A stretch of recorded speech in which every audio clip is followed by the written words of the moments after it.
우리가 제 위에 임한 생명의 빛이라고 하는 제목으로 이제 사순절의 여정에 우리 지난 수요일 날 사순절이 시작됐죠.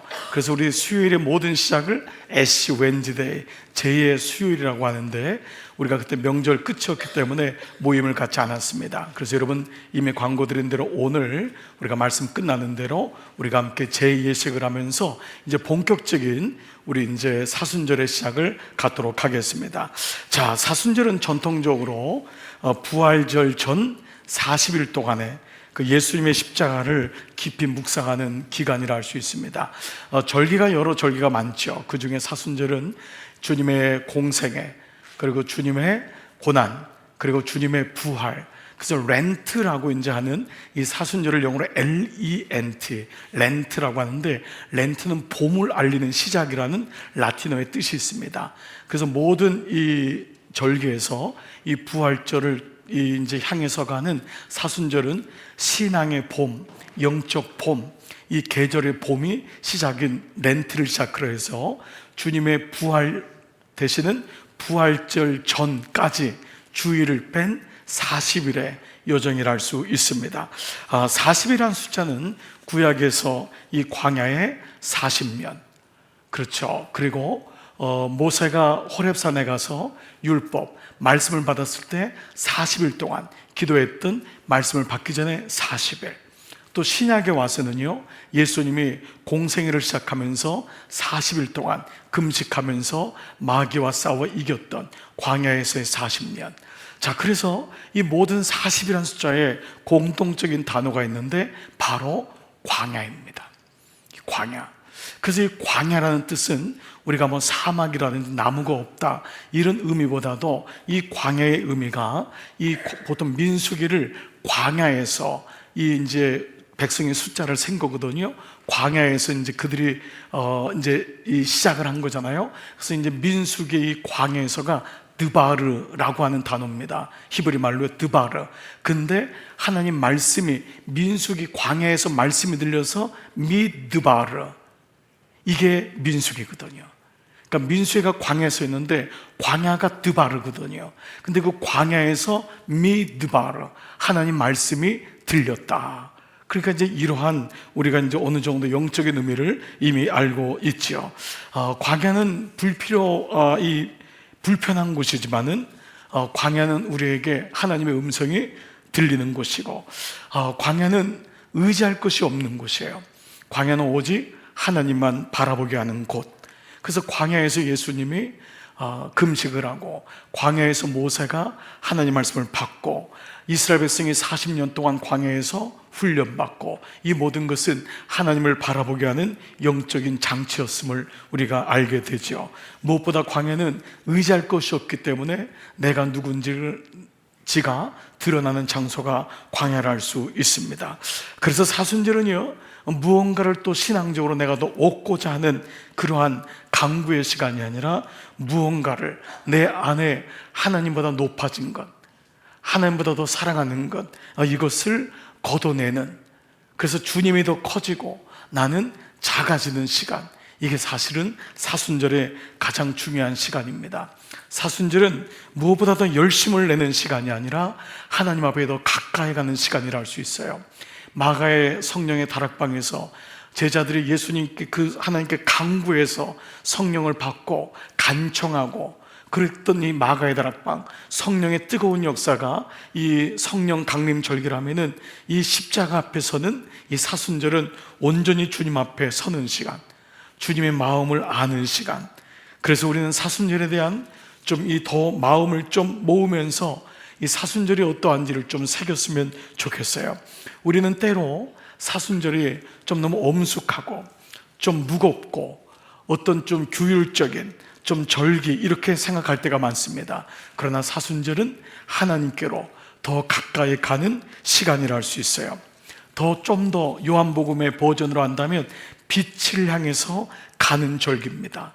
어둠을 뚫고 빛을 향해서.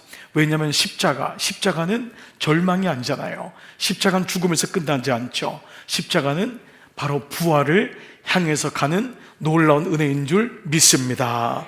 그래서 사순절은요, 십자가를 묵상하되 십자가에서 멈추지 않는 거예요.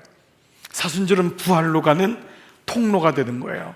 사순절은 부활의 영광으로 가는 길임을 보게 됩니다. 그래서 우리는 그 여정의 첫날인 이 애쉬 웬즈데이, 제2의 수요일 날 죄를 받음으로 내가 어떤 존재인지를 깨닫고 주님 앞에 더 가까이 가서 십자가를 통과한 부활에까지 이르는 이 믿음의 여정을 시작하게 되는 것이죠. 자, 이런 면에서요, 사순절의 시작을 상징하는 제2의 수요일, 왜 이게 사순절의 시작일까? 교회는 전통적으로 사순절이 시작하는 첫날을 제2의 수요일로 시작했어요. 그래서 그때 여러분들이 이미 경험했지만 죄를 몸에 받음으로 이마나 손등에, 우리 교회는 이제 손등으로 하는 이제 이유를 말씀을 드리겠지만, 이 손등에 받음으로 이 사순절을 신앙의 출발을 하게 됩니다. 자, 그런데 이 왜 죄가 신앙의 출발일까? 우리가 흙은 흙으로, 죄는 죄로, 이 말씀은 창세기 3장 19절의 말씀으로부터 연유돼요. 자, 하나님이 이 범죄한 이 하나님을 떠난 아담에게 뭐라고 하죠? 너는 시작, 너는 흙이니 흙으로 돌아갈 것이니라 하시니라. 이것은 바로 우리의 본질이 어떤 존재인지를 말씀하고 있습니다. 자, 이 말씀으로 인간의 한계와 유한성, 우리는 워낙 영원토록 하나님과 함께하도록 지음받은 존재였지만 우리가 죄로 인해서 하나님을 떠난 다음에 우리의 존재는 한계가 왔어요.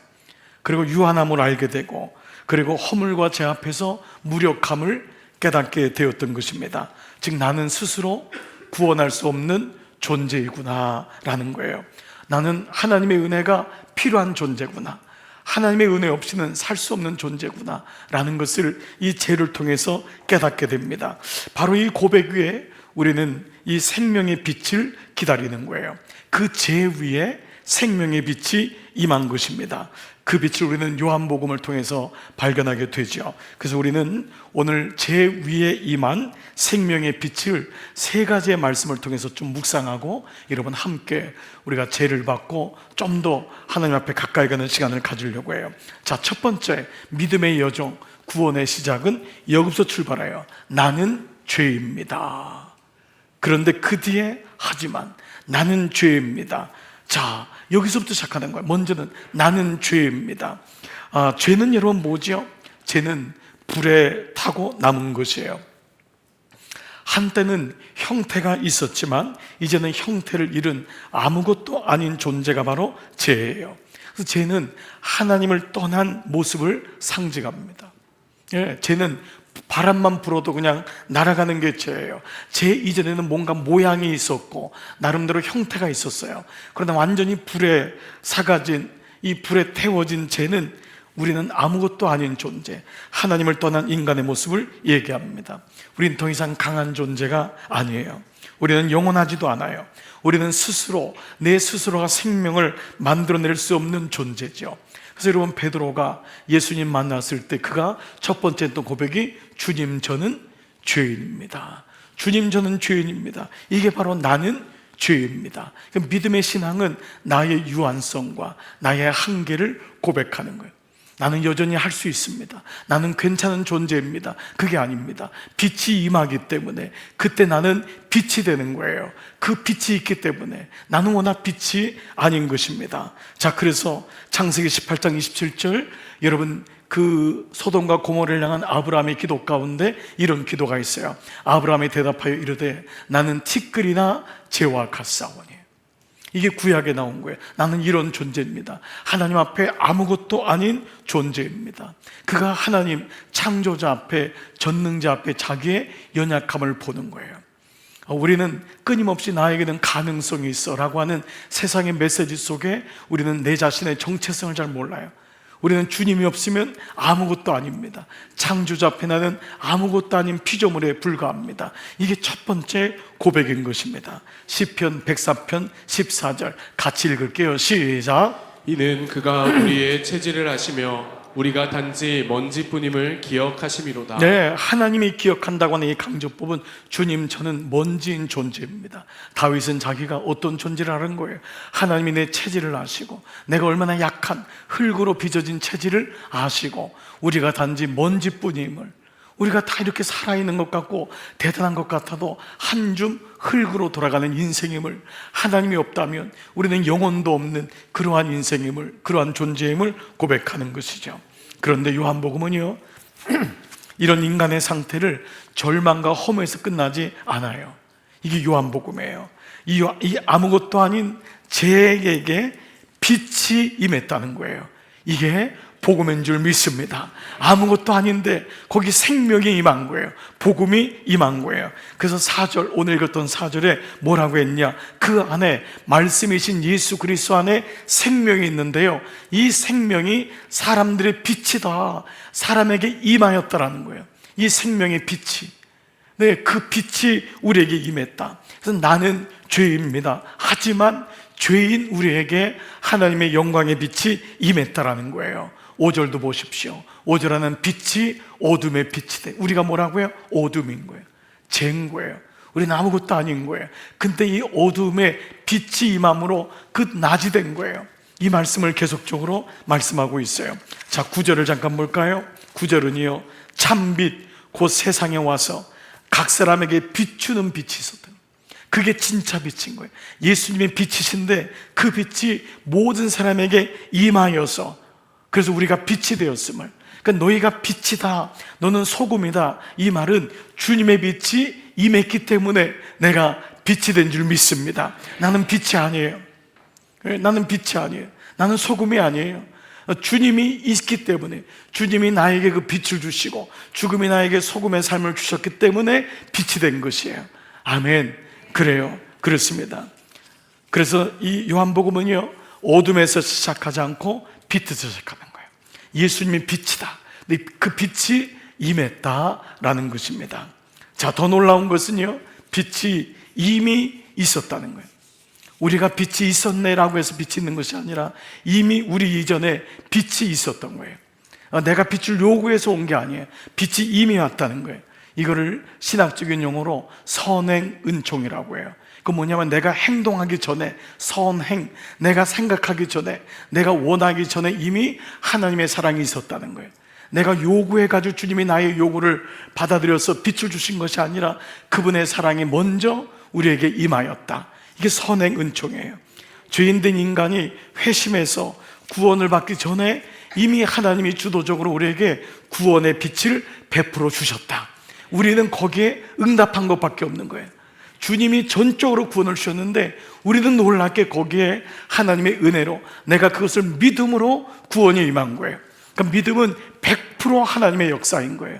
내가 이룬 것은 아무것도 아닌 거예요. 아멘. 이게 선행은총인 거예요. 그래서 요한일서 4장 10절에 여러분이 너무도 잘 아는 말씀, 사랑은 여기 있으니, 다 같이 시작. 사랑은 여기 있으니 우리가 하나님을 사랑한 것이 아니요 오직 하나님이 우리를 사랑하사 우리 죄를 위하여 화목제로 그 아들을 보내셨음이라. 네, 여기서 다시 한번 봐보시면 사랑은 여기 있으니 우리가 하나님을 사랑한 것이 아니요 오직이에요. 오직. 이 안에 빠진 원어에도 적혀있는 오직 하나님이 우리를 사랑하사. 우리가 하나님 사랑한 게 아니에요. 우리가 이만큼 사랑했기 때문에 하나님 저를 사랑해 주세요 라고 하는 것이 아니라 오직 하나님이 우리를 사랑하셔서, 그래서 우리 죄를 위하여 화목제로 그 아들을 보내셨어요. 이거를 사도 바울이 로마서 5장 8절에서 뭐라고 했냐면, 뭐라고 했죠? 우리가 아직 죄인 되었을 때, 우리가 아직 하나님을 알지도 못할 때 이미 그리스도께서 우리를 위하여 죽으심으로, 우리가 선하기 때문에 죽은 게 아니에요. 이미 우리가 아무것도 모르는데도 주님께서 우리를 위하여 죽으심으로 하나님께서 우리에 대한 자기의 사랑을 확증하신 줄 믿습니다. 여러분, 이 사실이 믿어지는 거예요. 이미 우리가 죄인 되었을 때, 우리가 아무것도 모르는데도 불구하고 하나님께서 그리스도를 우리에게 보내셔서 그가 죽으심으로 하나님께서 우리에 대한 자기의 사랑을 확증하셨다는 거예요. 그 첫 번째 믿음의 시작이 뭐냐? 나는 죄입니다. 그러나 하나님의 구원이 시작된 줄 믿습니다. 여기서 이것이 바로 자력 종교가 아닌 거예요. 십자가는 완벽한 파력인 거예요. 내 안에 구원의 여지는 0.00001%도 없는 거예요. 하나님의 전적인 사랑으로 죄인인데 어둠인데 하나님의 빛이 임한 줄 믿습니다. 두 번째는요, 구원은요, 믿음의 여정은 그럼에도 나는 빛을 거절합니다. 이게 인간의 죄된 모습이에요. 죄인 인간에게 빛을 비추시고 죄인 인간에게 하나님의 독생자를 보내셨건만, 그러나 우리는 빛을 부인하고 거절해요. 믿지도 않고 믿지 못해요. 이게 인간의 우리들의 모습이에요. 안타깝게도 인간은 이 빛을 깨닫지 못해요. 그러니까 사랑이, 우리가 우리들의 인간으로도 사랑이 내리사랑이라고 하는 게 그 사랑이 아래서 모르는 거예요. 받은 사람을 몰라요. 나중에 이제 어느 그 정도 위치가 되고 어느 정도 말씀으로 깨달음이 오면은 비로소 하나님의 사랑을 깨닫지만 우리는 빛을 깨닫지 못해요. 거절합니다. 그래서 5절에 보니까요, 빛이 어둠에 빛이 돼 어둠이 깨닫지 못했어요. 어둠이 밝아졌는데도 내가 빛을 낸다고 생각하는 거예요. 이거를 우리가 한자로 뭐라 그랬죠? 발자, 광자를 쓰잖아요. 빛이 스스로 밝아진다. 그래서 이 말씀을 요한복음 우리 인트로덕션 할 때 조 목사님이 이 얘기를 했는데, 사실 이게 욕으로 쓰이잖아요. 넌 한다. 네? 우리가 얼마나 많은 말을 썼어요. 네? 그래서 난리를 친다, 발광한다. 그 뭐냐면 네 스스로가 난리를 친단 말이에요. 근데 이게 인간의 본연의 모습인 거예요. 스스로 빛을 내려고 하는 거예요. 그래서 요한복음에서는 빛이 이미 있었다라는 거예요. 너가 빛이 아니라는 거예요. 이거를 깨달은 사람이 누구죠? 세례 요한인 거예요. 그래서 요한이 가장 행복하고 성숙하고 행복한, 가장 기쁜 인생을 살았던 거예요. 가치 있는 인생을 살았던 거예요. 그는 자기가 누군지를 알았던 거예요. 나는 빛이 아닙니다. 내 뒤에 오시는 분이 그분입니다. 나는 그저 그분을 외치는 광야의 소리에 불과합니다. 그렇기 때문에 가장 성숙하고 가장 행복하고 가장 가치 있는 인생을 살았던 거예요. 사람은 빛이 임했지만 빛이 깨닫지 못하는 거예요. 얼마나 많은 사람이 내 스스로가 빛을 내려고 애를 쓰고 그러다가 허무에 빠지고 보채에 시달리고 늘 비교하고, 내가 빛인 줄 아는데 나보다 더 큰 빛이 또 있는 거예요. 깜짝 놀라는 거예요. 내가 세상에서 고우라 누가 제일 이쁘냐? 네가 제일 이쁘지. 그랬더니 더 예쁜 거울이 있는 거예요. 더 예쁜 사람이 있고, 우리는 끊임없이 이런 가운데 내가 빛임을 늘 스스로 그리고 혼돈하고 살고 있죠. 보십시오. 10절에 세상이 그로 말미암아 지은 바 되었는데도 불구하고 세상은 그를 알지 못하는 거예요. 세상이 스스로 만들어진 존재가 아니에요. 그래도 자기가 자기를 만들었다고 생각하는, 내가 이만큼 왔지, 내 스스로가 하나님이 없이 사는 거예요. 세상은 알지 못하는 거예요. 그래서 알지 못하기 때문에 하나님이 오셔서 죽으셔야 되는 거예요. 하나님의 본체이신 그 독생자인 아들이 와서 죽어야지만 비로소 우리는 그 사랑을 깨닫는 거예요. 저는 강아지를 좋아해요. 여러분 대부분 강아지 좋아할 거예요. 저는 개를 많이 키웠고 시골교회 있을 때 정말 옆에다 끼고 살 정도로 개한테 제 음식을 먹을 거를 안 주고, 제가 개척교회 때 저는 비싼 통조림을 먹어본 적이 없어요. 근데 개가 아프다고 하니까 통조림을 사가지고 먹이는 저를 발견하면서 내가 얼마나 개를 좋아하는지를 그때 알았어요. 근데 한 번도 저는 제가 개를 사랑하지만 내가 개가 되어서 살겠다는 생각은 한 번도 해본 적이 없어요. 내가 아무리 개를 좋아해도, 개를 사랑해도 내가 개가 되어서, 하나님 내가 개가 되어서 제 마음을, 제 이 강아지의 마음을 알았으면 좋겠습니다. 그런 기도는 해본 적이 없어요. 근데 하나님이 이 땅에 사람의 모양으로 오셨다는 거예요. 이게 들려지는 거예요. 이게 믿어지는 거예요. 요한복음 3장 19절, 그 정죄는, 진짜 죄는 뭐냐, 정죄는 뭐냐 하면 이것이 죄다. 정한 죄는 무엇이냐 하면은 곧 빛이 세상에 왔을 때 사람들이 자기 행위가 악함으로 빛보다 어둠을 더 사랑하는 거예요. 그 빛을 죽이는 거예요. 이게 배도의 사건인 거예요. 이게 진짜 죄라는 거예요. 그 어두움이 빛을 죽이는 거예요. 오히려 빛이 왔지만 어둠을 더 사랑하는 것, 이것이 죄라는 거예요. 이사야서 53장 6절에요. 우리는 다 양 같아서 그릇 행하여 각기 제 길로 갔거늘. 이게 양입니다. 우리는 양을 굉장히 미화해서 생각해요. 양 같은 믿음을 가져야지. 여러분, 양은 가장 독한 동물 중에 하나입니다. 우리가 생각하는 양은 그렇지 않아요. 양은 굉장히 이 자존심도 강하고, 양은요 조그만 옆에 누가 있으면 들이받고요. 그게 양이래요. 그러니까 우리가 생각하는 양이 아닙니다.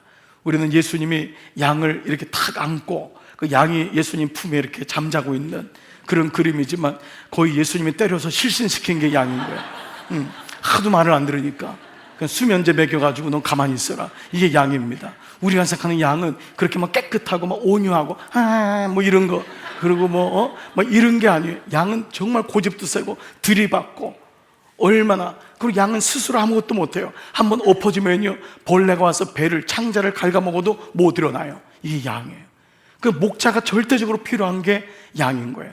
그러니까 양은 또 지 맘대로 가는 거예요. 목자가 아무리 길을 인도해도요 그 양은 또 자기 길로 가는 거예요. 그래서 오늘 이사야의 말씀을 정확하게, 우리는 다 양 같아서, 그 다음 말씀 뭐죠? 그릇 행하여 각기 제 길로 갔거늘. 다 자기 마이웨이를 외치면서 간 거예요. 주님이 이것이 구원의 길이다 라고 했지만 다 자기의 길로 갔거늘 하나님이 그 모든 죄악을 예수 그리스도 당신 아들에게 담당시키셨도다. 할렐루야. 그렇습니다. 그래서 고린도서 4장 4절에는요 바울은 좀 더 이것을 영적 전쟁으로까지 비유해요. 우리가 왜 거절하냐? 빛을 거절하냐? 우리가 어둠이었기 때문에도 있고, 어둠을 사랑하는 것도 있지만, 이것이 영적 전쟁으로 나가서 그들 중에 이 세상의 신이 믿지 아니하는 자들의 마음을 혼미케 하여, 이것까지 가는 거예요. 왜 우리가 어둠을 좋아하는가? 왜 하나님을 믿지 않는가? 믿지 못하는가? 이 영적인 긴장감이 있는 거예요. 마귀는 절대 우리를 믿지 못하게, 우리가 십자가로 가는 걸 죽기보다 싫어하는 거예요. 그래서 믿음은 자유인데 네가 마음대로 믿어라, 너의 길이 있지 않냐. 이게 모든 세상에 주는 인포와 세상에 주는 미디어의 이런 메시지 아닙니까? 연예인들이 주고 그냥 받은 거 가지고 그 메시지를 읽는 거 아니야. 나는 자유다, 내 길이 좋다, 이렇게 사는 거면 누가 뭐 어찌라고. 이러한 메시지를 끊임없이 수많은 사람의 TV에 앉아있는 거예요. 그 메시지를 듣는 거예요. 여러분, 요즘 더 깜짝 놀라는 거 있어요. 정말 TV를 보면요 공영방송에 채널마다 이제는 무당이 다 등장해요. 완전 등장해요. 거기다 연예인들까지 다 앉혀 있는 거예요. 연예인은 그거 한 편 받으면 1,000만 원, 2,000만 원, 말도 안 되는 돈을 받으니까 거기 있는 걸 보고 놀래고, 무당이 막 얘기하면 깜짝 놀래고, 그거를 보는 거예요. 얼마나 혼미한지 몰라요. 예수 안 믿는 사람, 믿는 사람도 마음이 저 뭐지? 라고 하는데, 그래서 제가 말씀드린 게 아예 그런 건 보지도 말고 찾지도 말아야 돼요. 보는 순간 클릭되는 거예요. 이게 굉장히 무서운 거예요. 영적인 부분이기 때문에 미혹되는 부분이 얼마나 많이 있어요. 근간에 저는 한 지인한테 얘기를 들었는데, 그 채널에 젊은이들이 너무 많이 보는 유료로 하는 채널 요즘 너무 많잖아요. 네, 뭐 넷플릭스, 또 뭐가 있죠? 디즈니. 네, 여기에도 수십 명의 무당들이 등장하는데 거기 게스트로 나온 사람이 너무도 가슴 아픈 일이었어요. 저는 그걸 보고 깜짝 놀랐어요. 목사님의 사모님이 게스트로 나온 거예요. 상담가인데. 그러더니만 뉴스가 나오더라고요. 일에 한 다음에 하차했다고. 본인이 깨달은 거예요. 그런 줄은 몰랐죠. 상담가니까 유명하니까 거기 가가지고 사람들한테, 그런 사람이 게스트에 올라가면 사람들이 많이 보니까. 근데 그분은 너무도 유명한 목사님의 사모예요. 그 크리스찬 상담가예요. 근데 거기서 그 49명의 무당들이, 점치는 사람들이 얘기를 하는 걸 보면서 다들 놀래고 그 세계를 인정해야 되는 거예요. 여러분, 지금 이런 시대가 된 거예요. 정말 여러분, 이 말씀을, 사도 바울이 본 이 말씀을 여러분 절대 그냥 과소평가하지 마시기 바랍니다. 다시 봐보십시오. 그들 중에 세상의 신이 믿지 아니하는 자들의 마음을 혼미케 하여, 그러니까 믿는 자들의 마음도 혼미케 하는 거예요. 그래서 우리가 공동체가 이렇게 소중한 거예요. 함께 마음을 나누고 나의 연약함을 고백하고 그때 같이 격려하고, 나도 그걸 봤어, 세상이 이렇구나, 메시지를 깨닫고 서로 말씀으로 다시 돌아가는 그 은혜가 있기를 축복합니다. 그래서 심지어요 11절에 보니까 자기 땅에 오매 자기 백성이 영접하지 아니하였더라. 바로 이 말씀은 하나님의 사랑에 대한, 구원에 대한 이거 우리의 모습인 거예요. 그럼에도 나는 빛을 거절하는 거예요. 네, 오늘 이 말씀을 같이 나누는 거예요. 제가 오늘 올폰을 좀 짚고 왔어요. 근데 제가 이제 유기성 목사님하고 옆에 게스트가 돼서 그 감리교 목사님들이 나오는 프로가 돼가지고 이제 후배들 둘하고 유 목사님 이제 바로 선배이기 때문에 같이 얘기를 하는데 유 목사님 고백 가운데 자기 딸이 예수님을 안 믿는 거예요. 그 고백을 하는 거예요. 수만 명이 유튜브를 통해 설교의 은혜를 받고 예수 동행을 그렇게 외치는 자기의 딸이 예수님을 믿지 않을 때 너무도 마음이 아프더래요. 그렇다고 딸이 하나님이 없는 건 아니라고 얘기를 하는 거예요. 그게 불가지론자예요. 그런 마음을 가지고 얘기하고 오픈한 거예요. 서로의 아픔들을 다 얘기하고 그런 마음을 얘기하면서, 그래서 우리가 믿음이란 게 정말 하나님의 선물이고 정말 믿는 것이 아무에게나 주어지는 것이 아님을 또 같이 고백하면서, 그러나 결국 그런 여정에서 그 딸이 하나님께로 돌아오는 그런 과정들, 그런 마음들을 고백하며 하나님의 사랑에 대해서 손을 내밀지 못하는 그 자기의 자존심, 자기가 세상에 배운 경험, 어떤 교회에 대한 아픔, 사람에 대한 배반, 이런 것 때문에도 그만 구원의 손길마저 외면하고 믿지도 못하고 믿지도 않는 그런 모습을 오늘 우리가 갖게 되면서, 오늘 우리는 이것이 제 모습인 우리의 모습이구나, 우리는 주님이 왔지만 나는 주님을 밀어내고 있고 거절하고, 이 모습이 우리였다는 거예요. 그런데 세 번째에 바로 놀라운 복음이 있어요. 그 세 번째 뭐냐면 제 위에 그어지는 십자가 때문이에요. 그래서 모든 복음은 십자가에서 완성되는 거예요. 제 위에 그어지는 십자가. 잠시 우리는 손등에 죄로 십자가를 긋게 돼요.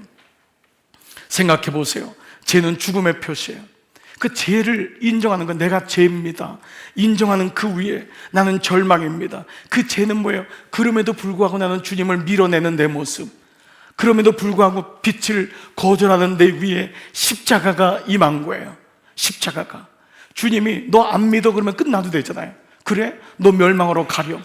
그러는데 그분이 친히 오셔서 안 믿겠다고 아우성치는 그들에게, 죽음의 길로 가는 그들에게 주님이 친히 그를 덮으신 거예요. 둘째 아들이 돌아올 때 이미 죽은 거예요. 그게 뭐 이뻐요? 아버지의 재산을 다 가져가 그놈 나가서 쫄딱 망하고 온다고 아버지가 나갈 필요가 없는 거예요. 그러나 그 아들 위를 덮는 아버지의 사랑, 이게 바로 십자가인 거예요. 그렇습니다. 그 위에 그어지는 십자가는 죽음을 통과한 사랑의 표시인 거예요. 너를 죽게 만들 수 없다고 하는, 너를 놔둘 수 없다고 하는, 이거를 깨닫는 게 영적 부모 우리인 거예요. 죄만 있으면 절망인데, 게다가 절망은 주님을 거절하는데, 그 죄 위에 십자가가 그어질 때 놀랍게 죄는 죽지 않습니다. 그 죄는 다시 일어나는 줄 믿습니다. 극적인 반전이 여기 있는 거예요. 영접하는 자, 곧 그 이름을 믿는 자들에게는 놀랍게 이 은혜가 임하는 거예요.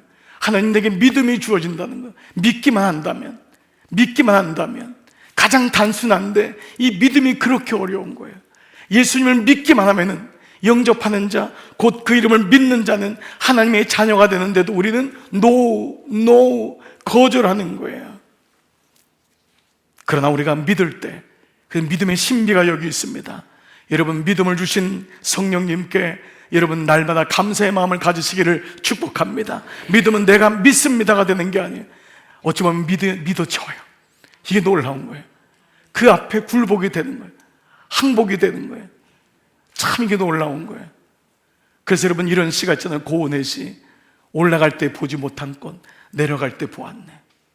이거는 공간을 의미하는 게 아니에요. 올라갈 때는 안 보여요. 기고만장하고 내가 전부 다 한 것 같고, 내 인생이 내려갈 때 그 꽃이 보여요. 근데 오히려 그것이 은혜예요. 그것이 은혜인 거예요. 그래서 그 이름을 믿게 돼요. 그리고 어느 날 하나님의 말씀이 믿어져요. 그리고 기도를 하는데 하나님이 계시구나, 그분이 정말 계시구나, 살아있구나, 이게 믿어지는 거예요.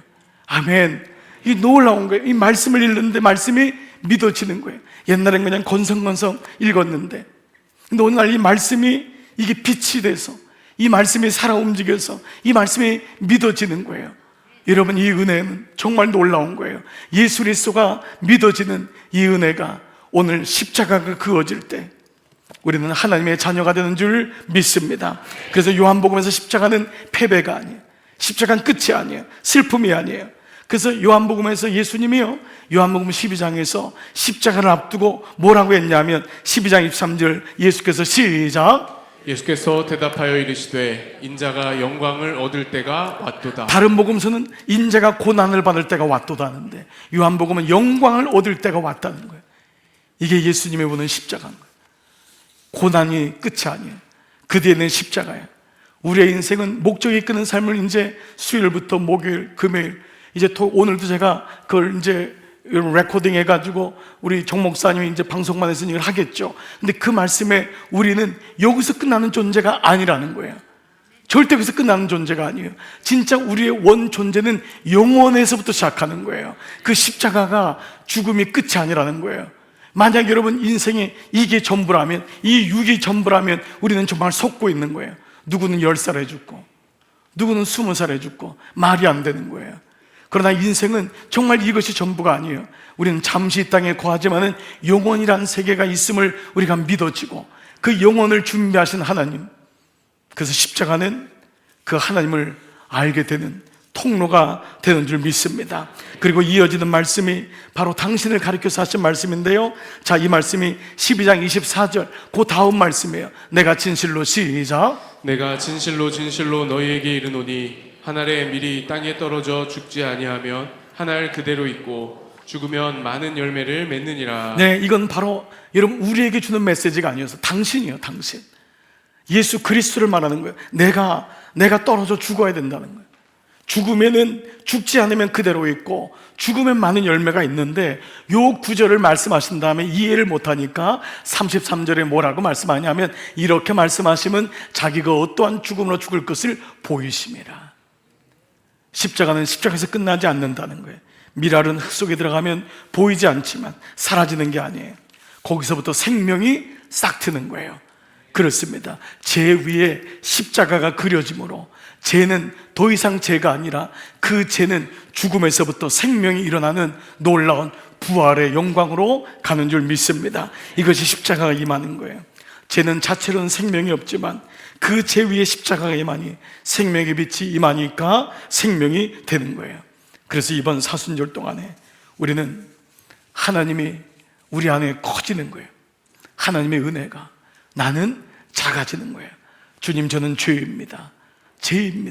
그런데 하나님의 빛이 임했고 나는 그렇게 거절하고 도망갔고 하나님을 모른다 했지만 주님은 끝까지 우리를 추적하셔서 십자가의 사랑을 부으셨습니다. 이 사랑을 기억하며 십자가로 충만한 이 시간, 바로 사순절이 되실 줄 믿습니다. 말씀을 마무리하겠습니다. 오늘 여러분의 손등에 그어지는 십자가는 우리의 열심의 표시가 아니에요. 바로 생명의 빛이 임했다고 하는 증거입니다. 우리는 흙입니다. 그러나 그 흙 위에 생명이 임한 것입니다. 우리는 연약합니다. 그러나 그 연약함 위에 은혜가 임한 것입니다. 우리는 죽을 존재예요. 그러나 그 죽음 위에 생명이 임한 거예요. 이것을 믿는 것이 구원의 완성입니다. 오늘 여러분 성찬을 우리 제의 수요일 함께 거행하는데, 제의 수요일에 여러분 거행할 때 제가 이마에 늘 말씀드리지만 원래 전통적으로는 이마에 제를 긋습니다. 근데 저희 교회는 이제 처음 시작부터 손등에 긋는 것을 좀 말씀을 드렸습니다. 여러 가지 의미가 있어요. 제일 중요한 것은 내 안에 십자가가 그어진다는 게 중요해요.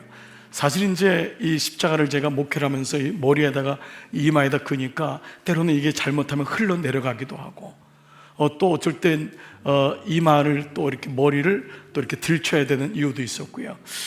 제가 한 번은 또 이렇게 이마에 졸 때 이마에 큰 수술을 한 성도도 계셔서 이마에 줄 수 없었던 그런 또 일도 있었어요. 물론 그럼에도 이마가 보이고 또 하니까 하겠지만 또 여러 가지 좀 불편한 점이 있었어요. 그런데 제가 손등에 어느 날 하다 보니까 손등은 사람도 보고 나도 볼 수 있더라고요. 사실 이마에다가 십자가를 그리는 건, 여러분, 저는 주님의 은혜로 사는 사람입니다. 나는 십자가 없으면 살 수가 없는 존재입니다. 그 고백을 하는 거예요. 근데 이제는 좀 다양화가 되고 또 직장에서 일하고 보통 이제 수요일 날 오전에 예식을 하다 보니까 이 십자가를 계속 근 상태로 이렇게 직장 생활을 하기가 이게 쉽지 않더라고요.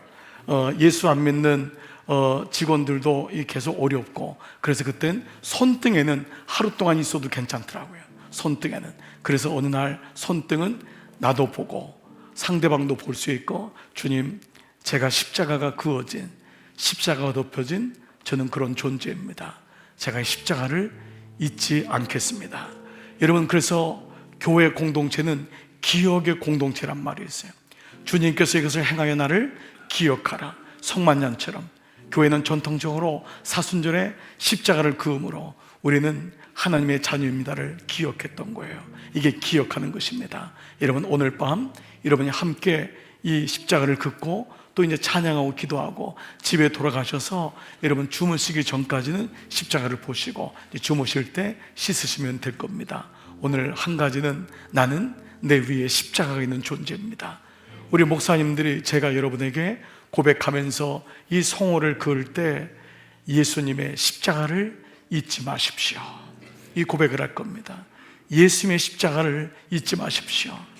우리에게 십자가가 임했습니다. 그때 아멘. 그리고 여러분 자리에 돌아가셔서 함께 기도했으면 좋겠습니다. 여러분 이 시간